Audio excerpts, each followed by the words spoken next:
GDAJ secretary general senator Safdar Abbasi साहब के। Senator Safdar Abbasi. मामला उठा, बेसिकली तो पानी का मसला मैं समझता हूँ कि इतना पुराना है, तो मैं कभी कभी सोचता हूँ कि 1962 में मेरी वालदा बेगम अशरफ साहब वेस्ट पाकिस्तान असेंबली की मेंबर थी, तो उन्हीं दिनों मेरे वालिद साहब की डेथ हो गई। तो मैं उनसे सुनता आ रहा था कि जी ये जो हक है सिंध का पानी के ऊपर वो हमें नहीं मिलता। मुख्तलिफ़ किनारों की मुख्तलिफ़ बिरादों की हिस्ट्री या तारीख़ है, और अगर उसमें हम चलते जाएं तो बहुत जज्बाती बातें भी हो सकती हैं, बहुत सी ऐसी चीज़ें भी कही जा सकती हैं जो कि बहुत सी तबकों को हर्ट भी करती हैं। लेकिन मैं समझता हूँ कि बुनियाद जो चीज़ों की ये है कि जो भी चीज़ बनाई गई वो उसका जो बेनिफिट है वो सिंध के वाम को नहीं मिला। आप चाहे तरबेला डैम ले लें, चाहे आप मंगला डैम ले लें, चाहे चश्मा झेलम लिंक कैनाल ले लें, चाहे आप तौसा पंज लिंक कैनाल ले लें, तमाम की तमाम जो ये चीज़ें बनी उसने किसी अंदाज में हमारे पानी का जो हमारा फ़्लो था उसको हैम्पर किया। दरिया सिंध जो है अपनी तारीखी एक हैसियत रखता है, अपनी इंडस वैली सिविलाइजेशन के हवाले से भी अगर हम सोचें उस पर, तो ये दरिया सिंध है। अगर ये लद्दाख से जब शुरू होता है और पाकिस्तान की सरहदों में स्कर्दू में आता है उस वक्त भी दरिया सिंध है। अगर ये पूरे उस पहाड़ों से निकल के जब आता है चिलास की वादियों में तब भी दरिया सिंध है। जब ये पंजाब के थ्रू बहता है तब भी दरिया सिंध है, और आज जब जाके वो गिरता है अरेबियन सी में तब भी ये दरिया सिंध है। इसकी कोई आइडेंटिटी को कोई शख्स, कोई कुव्वत, कोई ताकत उसको शिकस्त नहीं दे सकती। ये शुरू से दरिया सिंध है, आखिर तक दरिया सिंध है। तो मेरे भाइयों और दोस्तों, ये सारी की सारी जिस तरह मैं बयान करना चाहता हूँ, किसी ये जो भी स्टेप्स लिए गए हैं उसने सबसे पहले हमारी साहिली पट्टी को बर्बाद किया। बदीन ठट्ठा हमारी फर्टाइल तरीन जमीन थी। अगर आप जाएं, बचपन में जितना भी हमारा घूमने का इरादा हुआ, इत्तेफाक से मेरे भाई ठट्ठा में इंजीनियर से, सिविल इंजीनियर, तो मेरा जाना होता तो ठट्ठा के जो केला था दुनिया में वो कहीं केला नहीं मिलता था। बदीन का जो केला, नारियल, चावल, गन्ना वो दुनिया में कहीं नहीं मिलता था। लेकिन आज अगर आप देखें तो 5 से 6 लाख एकड़ हमारे जमीन जो है ना वो समंदर बुर्द हो चुकी है, समंदर बुर्द हो चुकी है, और वो ऐसे ऐसे वो चीज बढ़ रही है। अगर आज आप देखें, जो हमारा दावा था, जो कहा जाता था कि इंटर चले, हमने सब चीज छोड़ दी। आपने जनाब दरिया दे दिए तीनों, आप आगे की जी उनको सैराब करना है। जो कमांड एरिया था सतलुज का, रावी का, हमने वो भी आपका मान लिया। आपने 45 का जो अकॉर्ड था उसमें भी आपने कहा कि नहीं, जब 75% पानी दरिया सिंध को मिलता था, आपने कहा कि ये भी नहीं, हमने कहा ये भी कबूल है।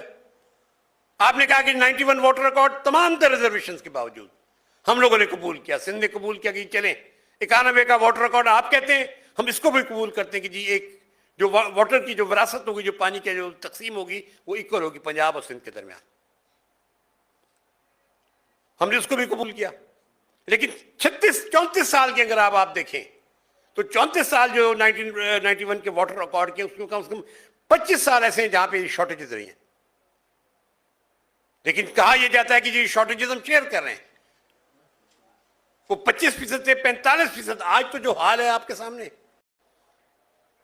अब तो ये जो कुछ आया तब तो ब्लेम ही आप पे जाएगा कि आपकी जो तकसीम है पानी की, जो आपके ये जो कैनालों का सिस्टम है वो तबाह कर रहा है सिंध। इसीलिए आज तो हम बूंद बूंद को तरस रहे। पहले हमारी कोटी बराज के नीचे अगर आप देखें 9 महीने, 3 महीने जो पानी जो होता है सैलाब का जो वक्त, वो पानी जाता है 9 महीने वहां पे रेत उठती है कोटरी के नीचे। तो किधर, मतलब कहां लोग किधर जाए, किससे पूछे? और अगर कोटरी के पानी नहीं जो हो चुका है आज, मेरे अपने कराची और हैदराबाद के भाइयों की जरूरत के लिए ये मेरी अर्ज है कि प्लीज वाकई जो मैं जब ये मामला उठे और हम लोगों ने जाना शुरू किया तो लोगों को पता ही नहीं था कि भी कराची का पानी तो 80% पानी तो किंजर झील से आता है। वो किंजर झील से कहाँ आता है, कहाँ से आता है? कोटरी बराज से के भी फीडर है, वो आपको किंजर झील में पानी देता है, वही पे धाबे जी पंप पे आता है, वही आपको सारा सप्लाई करता है।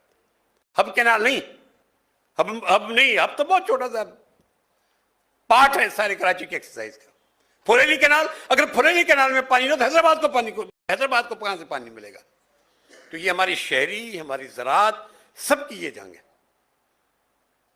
तो मेरे दोस्तों, मेरे इंतहाई काबिल एहतराम लोग हैं, मैं हकीकत बताऊं, मैं जब ये मामला आया तो जब नसीर मेमन साहब ने पहली दफा ये, जब हकीकत में आपको बताऊं, लोगों को नहीं पता था, मुझे नहीं पता था कि भाई इतना बड़ा जो वाकया हो चुका है ना, कि हमें पता है कि भाई चश्मा झेलम लिंक पे कैनाल बनी थी सिर्फ सीजनल उसके लिए, लेकिन आप उसको पेरेनियल बना दिया, 12 महीने आप पानी चलाते हैं उसको।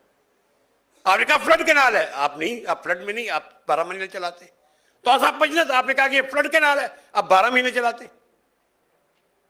तो ये सब तमाम चीजों के बावजूद भी जब ये मामला आया कैनालों का, तो हकीकत बताऊं कि सिंध की अवाम को तो नहीं पता था। तो जब पहली दफा नसीर मेमन साहब ने वो आर्टिकल लिखा और उन्होंने ये बात की कि भाई ये तो तबाहकुन सूरत हाल बनती जा रही है, तो पहली दफा सियासी कारकुन थोड़े से जागे। मैं बहुत एहतराम और इज्जत करता हूँ साईं ज़ैन शाह साहब की, कि उन्होंने पहली दफा आके कहा कि भाई ये तो सारा मुस्तकबिल की तबाही है, और इसमें कोई कौम परस्ती नहीं है, चाहे कौम परस्त हो, चाहे वफाक परस्त हो, चाहे मजहब परस्त हो, चाहे हमारे जो सोचने समझने वाली हमारे दोस्त इंटेलेक्चुअल हैं, चाहे वो हो, ये तो सबकी बका का मसला आ गया। तो हकीकत बताऊं, जब हमने पहली दफा उन्हें नाम ही दिया, मजहर रावजो साहब बैठा है, कहा जी बेदारी मार्च का नाम दे, तो हमने जब पहले जीडीए उठी, फिर हमने सेव इंडस रिवर मूवमेंट बनाई, और मजहर रावजो साहब ने जो है ना, उसने हमें ये तजवीज़ दी कि जी आपको नाम बेदारी मार्च रखें, तो हम वो बेदारी मार्च लेकर उठे। हकीकत मैं बताऊं, लोगों को नहीं पता था, लेकिन आज सिंध का बच्चा ये जानता है, सिंध का हर तबका ये जानता है कि ये हमारे साथ सरासर ज्यादती हो रही है, और आने वाले दिनों में सवाए तबाही के और कुछ नहीं हमारे पास। तो मेरे भाइयों, मेरे दोस्तों, आज मैं बड़ी गौर से सुन रहा था मेरे रियाज चांडिल साहब की बात, और बड़ी उन्होंने कॉम्प्रेस हवाले से और पंजाब के हवाले से बहुत सी बातें की। मुझ जैसे लोग जो सारी जिंदगी, मैं ऑनेस्टी के साथ आज आप लोगों के साथ शेयर करना चाहता हूँ, क्योंकि यहाँ पे ऐसे लोग हैं जिनकी कम से कम मेरी बात उन तक पहुंचे जरूर। आपा नूरुल शाह बैठी हैं, नसीर मेमन साहब बैठे हैं, और भी बिताशा में अपने मेहराज रहमान साहब भी थी। तो मैं हकीकत में आपको बताऊं कि मुझ जैसे लोग, मुझ जैसे वो सियासी कारकुन जो सारी जिंदगी वफाक के लड़ते रहे, आज मैं क्या कहूं। अब मैं इस्लामाबाद गया था कॉन्फ्रेंस में, साईं ज़ैन शाह मेरे साथ, तो मैंने उधर कहा ये बात कि यार मुझ जैसे लोग जो, चाहे हम भुट्टोइस्ट थे या हमने मोहतरमा बेनज़ीर भुट्टो साहबा के साथ सियासत की, आज मुझे बताएं कि मुझ जैसे लोग जो सारी जिंदगी वफाक परस्ती का दावा करते रहे, आज वो कहां खड़े। आप तो हमें धक्के पर हमें निकाले, वो शायद यही चीज इस पाकिस्तान में हुई, उस वक्त हम इतने ज्यादा नहीं थे शायद उम्र वाले, शायद यही चीज हुई होगी, या यही चीज जो है बलूचिस्तान के साथ होती रही। तो मेरी नजर में ये सारी चीजें ऐसी हैं जो सोचना है तमाम कुव्वतों को, जो आज वफाक तो माजरत के साथ वो नहीं बचा। आज तो हम वो कहते हैं हार्ड पावर, आप से बात हो रही थी हार्ड पावर, अब तो हार्ड पावर है। हार्ड पावर का मतलब क्या है कि आप हमें जूता मारे, आप हमारे खून निकाले। मुझे भाई ये बताएं आज कि ये सारी चीजें हम कर रहे हैं, हम पुरअमन जदोजहद में चल रहे हैं। और मैं दीगर लगा जमातें जो वाटर हमारे मूवमेंट का सैनी है, एसटीपी के हदशानी साहब बैठे, डॉक्टर कादिर मक्सी साहब, या जेयूआई वाले दोस्त कुछ थोड़े से हमारे से दूर हुए, चाहे जितनी भी जमातें हैं, चाहे वो अपने प्लेटफॉर्म से भी काम कर रही हैं, हम उनकी भी इज्जत करते हैं, उनकी रिस्पेक्ट करते हैं। तो हम इस पुरअमन जदोजहद में हैं, हम जारी रखेंगे इसको। हम इस पिटीशन को भी इंशाअल्लाह ताला, मैं शाह बसु साहब से आज वादा करके जा रहा हूं कि इंशाअल्लाह हम इसको भी कामयाब करेंगे। लाखों लोग इंशाअल्लाह ताला आपके इस पिटीशन को साइन करेंगे। हम पूरी की पूरी मूवमेंट चलाएंगे, जितनी भी जो मूवमेंट हमारी अपनी चल रही है उसी के साथ हम इसको नथी करेंगे। लेकिन मुझे यहाँ पे आके मैं ये जो मेरे जहन में सवाल उठता है, मैं चाहूंगा कि जी हमारे जितने भी इंटेलेक्चुअल दोस्त जब भी अपने कॉलम्स में, अपनी सोच वाले जो लोग हैं जो समझते हैं चीजों को, वो इस बात का जवाब तलाश करेंगे कि ये सारी चीजें हमारी नाकाम हो जाती हैं तो फिर क्या, फिर हम कहां खड़े होते हैं। तो भाई आपका पानी आप हमें नहीं दे रहे, तो हमारा तो कोयला भी है, हमारी तो गैस भी है, हमारा तो साहिल भी है, हमारा तो पोर्ट भी है। आप पानी हमारा रोकते हैं, क्या हम इनको रोकें? क्या हम रोकें? तो वो जब स्टेज आएगी, मैं ये कहना चाहता हूं अपने तमाम जितने भी अकाबरीन ऊपर बैठे हैं, जो वफाक के अंदर बैठे, पीपल्स पार्टी मेरी जमात रही है। ऑनेस्टी के साथ मुझे बाज़ औक़ात जब मैं बोलता हूं तो मुझे बहुत दुख भी होता है, लेकिन जनाब अली ज़रदारी साहब, मैं आपको ये बता रहा हूं, आपके लिए दो रास्ते हैं, या आप ये कैनाल बंद करें या आप हुकूमत छोड़ें। अगर आप हुकूमत में भी बैठे और कैनाल में बैठे तो इसका मतलब आप मिले हुए हैं, आप मुनाफिकत कर रहे हैं। तो मैं फिर अपने जितने भी ये इदारे हैं, मैं ऑनेस्टी के साथ 26 दिन करने के बाद, पीका एक्ट के बाद तो कुछ नहीं रहा, कोई वफाक नहीं, कोई कुछ नहीं, कोई जो जिसकी लाठी उसकी भैंस। लेकिन कल को मैं आपको ये बात बताने जा रहा हूं कि जब वो वक्त आया कि हमारी ये तमाम जो चीजें कबूल नहीं होती, तो फिर हमें क्या करना है, इस पे हमें सोचना है। अगर उस वक्त जिस बात की जरूरत पड़ेगी, क्या हम उसके लिए तैयार हैं?